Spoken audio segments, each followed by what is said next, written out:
Os quadrinhos da Era de Ouro dos super-heróis são reflexo de um tempo anterior às lutas de movimentos sociais e civis contra a desigualdade de gênero, a discriminação étnica. Eles são frutos de um tempo em que estrangeiros, afro-americanos eram estereotipados. São frutos de um tempo em que um medo falacioso do que se entendia comumente por comunismo, diante de um capitalismo progressista, permeava a população. São frutos de um tempo em que o chauvinismo se desenvolvia em ambos os lados, em ambos os contextos, no Ocidente e no Oriente, diante da proeminência de uma Segunda Guerra Mundial. E os quadrinhos do Capitão Marvel, assim como diversos outros quadrinhos de super-heróis da época, como o Superman, o Capitão América e tantos outros, não escaparam de ter em seu registro histórias de teor racista, xenofóbico, chauvinista, misógino, carregado de estereótipos e imagens pejorativas. E neste vídeo eu vou compartilhar com vocês um caso muito particular de racismo cultural relacionado ao universo ficcional de Shazam. É o caso do Steamboat, o sidekick ou ajudante de Billy Batson, que perdurou nos quadrinhos, principalmente nos quadrinhos do Captain Marvel Adventures. Eu sou Yuri Andreas Reblin e você está na Pedra da Eternidade.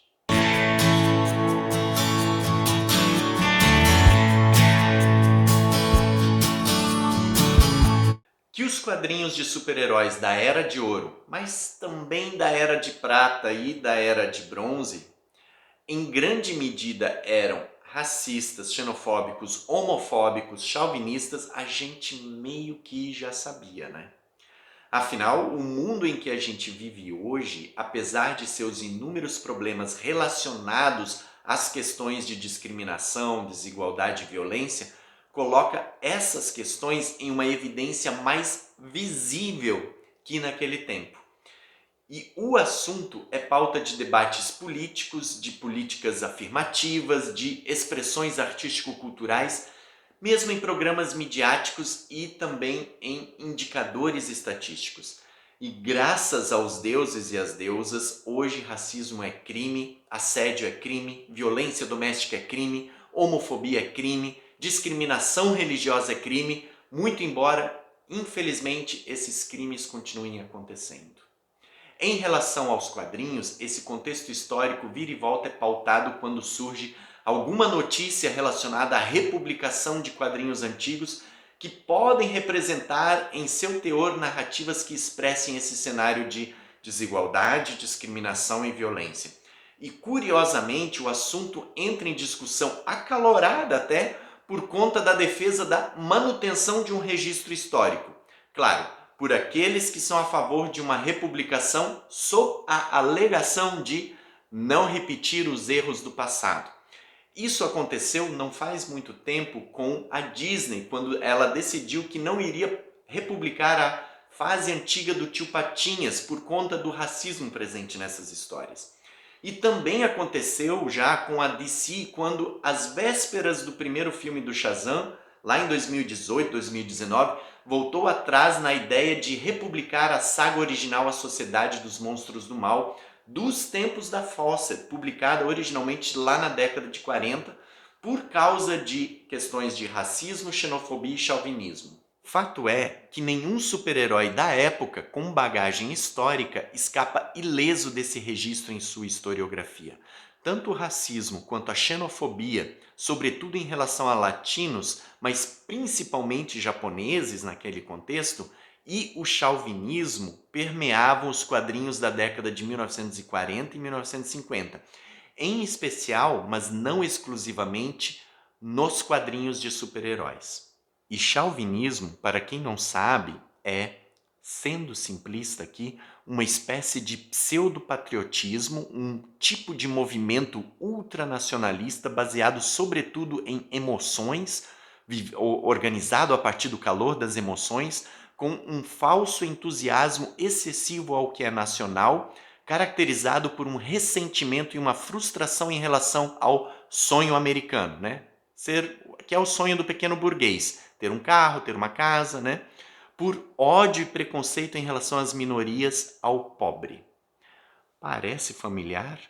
E olha que eu não estou falando aqui do Brasil, de tempos recentes. Mas se o chapéu serviu... Mas por que isso acontecia principalmente nos quadrinhos de super-herói? Porque os super-heróis são seres superpoderosos. Então, tem uma lógica de poder implicada. Poder sobre outras pessoas, outros grupos. E majoritariamente os super-heróis são constituídos a partir do imaginário VASP, ou seja, branco, anglo-saxão e protestante, que dentro do contexto norte-americano durante muito tempo foi o ideal perfeito de ser humano. E além disso, os super-heróis vestiam a bandeira americana para defender seus ideais patrióticos na guerra. Claro que alguns quadrinhos traziam essas questões de uma maneira muito mais intensa que outras, como por exemplo é o caso do próprio Capitão América e inúmeros heróis derivados de outras editoras, que seguiam essa mesma linha do Capitão América. Um exemplo é a história publicada em Whiz Comics número 12 de janeiro de 1941. Nela, os Estados Unidos vão trazer um navio de refugiados da guerra da Europa, mas recebem uma ameaça dos nazistas dizendo que o navio pode afundar. Billy, então, sob a tutela do Sr. Morris, vai para a Europa para acompanhar a vinda do navio de refugiados. Como ele não pode entrar no navio, que é só para pessoas refugiadas da guerra e não repórteres, ele espera o navio sair. Então, como Capitão Marvel, ele nada até o navio e se transforma novamente em Billy. Daí, olha só, ele resolve se disfarçar com carvão e imita um sotaque super estereotipado de alguém do Alabama, para que o capitão do navio não perceba que ele não é um refugiado. Na sequência, ele se transforma novamente em Capitão Marvel para evitar que um torpedo afunde o navio. Perceberam os recursos narrativos aqui usados na história, né? No caso dos quadrinhos do Capitão Marvel e da família Marvel, é importante a gente destacar que eles destoavam um pouco mais dos quadrinhos de super-heróis da época, né? Dos outros quadrinhos de super-heróis. Porque o princípio da Fawcett, visando todo o planejamento estratégico que ela montou para o universo do Capitão Marvel, era tentar manter as histórias mais atemporais, com temas e dramas cotidianos, coisas assim. Então, diferente do Superman e do Capitão América, que tinham a pretensão de salvar o mundo, Capitão Marvel lidava com coisas mais banais aos olhos dos super-heróis em geral, como, sei lá, ataque de criaturas gigantes, fantasma em loja de departamento, coisas muito pitorescas. Isto é, as histórias do Capitão Marvel eram histórias que refletiam o cotidiano, problemas banais do cotidiano e coisas fantásticas do universo das crianças, porque o Capitão Marvel era pensado para divertir, entreter. E conforme Cici Beck mencionou em uma entrevista, ele disse o seguinte: todos nós da Fawcett sempre gostamos de produzir uma boa história em quadrinhos. Gostávamos de emoção, aventuras, locais estranhos e pessoas interessantes. Não gostávamos de propaganda de guerra, sermões sobre crimes de igualdade racial e outras coisas que não valiam a pena e que editores estavam sempre experimentando. Ficamos sozinhos a maior parte do tempo, embora eles nos obrigaram a nos livrar do amigo de Billy Batson, Steamboat. À parte das questões patrióticas ou debates políticos, as histórias do Capitão Marvel são frutos de um contexto histórico do qual os diferentes artistas que passaram pelas diversas editoras de quadrinhos da época também são oriundos. E aí chegamos ao personagem Steamboat, traduzido como barco a vapor, né, na tradução. E Steamboat é um personagem que surgiu originalmente na America's Greatest Comics número 2, que era uma revista quadrimestral da Fawcett que trazia uma coletânea de histórias dos maiores heróis da editora. Capitão Marvel, Homem-Bala, Homem-Minuto, Senhor Escarlate e Spy Smasher. A revista teve um total de 8 edições apenas. E na história em questão, Steamboat vendia coisas em uma charrete e durante a história ele tem a charrete toda destruída. No final, ele pergunta se o Capitão Marvel poderia arrumar outra charrete para ele, mas Billy promete então um emprego para ele. O personagem participou de diversas histórias, inclusive em uma das histórias de Natal que descrevi aqui no canal. Link aqui nos cards. Steamboat foi criação de Ed Herron, um dos maiores editores responsáveis pelo Capitão Marvel na Fawcett, e a representação do Steamboat foi extremamente estereotipada. Tipo, ela ultrapassava os limites do traço caricatural que permeava as histórias do Capitão Marvel, em especial, e a família Marvel como um todo. Assim, dentro de um contexto de uma série de críticas que estavam acontecendo na década de 1940 contra tendências contra as minorias, né, em que houve, por exemplo, reivindicação para não usar certas palavras ofensivas na mídia, não usar dialetos para retratar grupos étnicos. O que aconteceu? Um grupo interracial de cerca de 11 mil crianças de escolas públicas da região de Nova York e Filadélfia, chamado de Youth Builders, construtores de jovens, elaborou uma petição ao editor da Fawcett, Will Lieberson, protestando contra o uso do Steamboat nos quadrinhos do Capitão Marvel, além, claro, de outras representações de afro-americanos, como essa que eu ilustrei ali no início desse nosso vídeo. Will Lieberson acatou o pedido e depois da conclusão da saga dos monstros da Sociedade do Mal, em Captain Marvel Adventures número 48, o personagem simplesmente deixou de existir. E a fala do Cici Beck a esse respeito é, no mínimo, contraditória. Tipo, um mix de concordância com frustração diante do ocorrido. Ele diz o seguinte: Steamboat foi criado para captar o carinho dos leitores negros. Infelizmente, ele os ofendeu e foi morto sem cerimônia depois que uma delegação de afro-americanos visitou o escritório do editor protestando porque ele era um criado, porque ele tinha lábios enormes e cabelos crespos e porque falava um dialeto. Ele sempre foi um personagem de desenho animado sem a intenção de ser realista, mas foi levado a sério por alguns, infelizmente. A intenção de Cici Beck era chamar a atenção dos quadrinhos para o público afro-americano.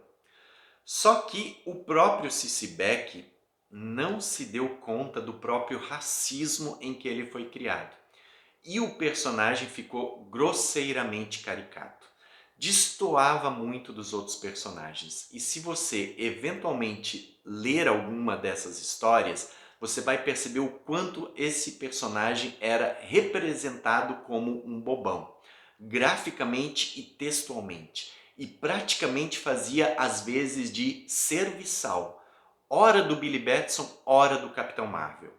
Segundo contam, o próprio Will Lieberson, o editor da Fawcett na época, tinha ressalvas com o personagem e pretendia aposentá-lo.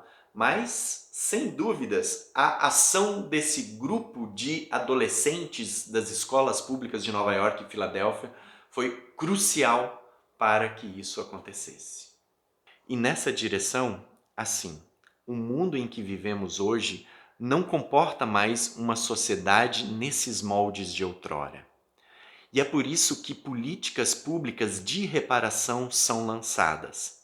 E o engraçado é que geralmente quem reclama é o burguês privilegiado, né?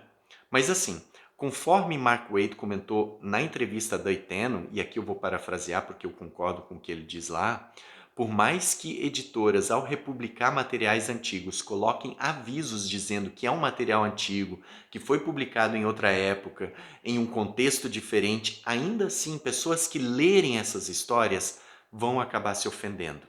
E o discurso a favor de republicar material ofensivo por causa de argumentos historiográficos ou arqueológicos, sob o pretexto de esquecer o passado e ele ser repetido, é na verdade bem pífio, porque as feridas ainda hoje estão abertas. Quem quer fazer arqueologia ou historiografia das histórias em quadrinhos, que vá buscar quadrinhos antigos em sebos, em lojas de artigos usados, ou vá para a internet, onde dá para encontrar trocentas digitalizações. Ou como será que o pessoal acha que eu construí o referencial de pesquisa dos vídeos do canal? Republicar material ofensivo não tem a ver com historiografia, mas antes com tentativa de fazer dinheiro sobre o sofrimento das pessoas. E mesmo em uma sociedade estruturada sobre a lógica do capitalismo, ainda existem alguns limites éticos e morais. Ao menos eu quero acreditar nisso. Enfim, se nós queremos construir uma sociedade de algum modo mais justa, mais acolhedora, nós não vamos fazer isso reimprimindo o passado, mas sim fazendo com que nossas atitudes espelhem princípios da sociedade que nós buscamos ser. Que os deuses e as deusas nos guiem, que Salomão e Minerva nos deem a sabedoria, o discernimento e a serenidade que tanto precisamos. Shazam!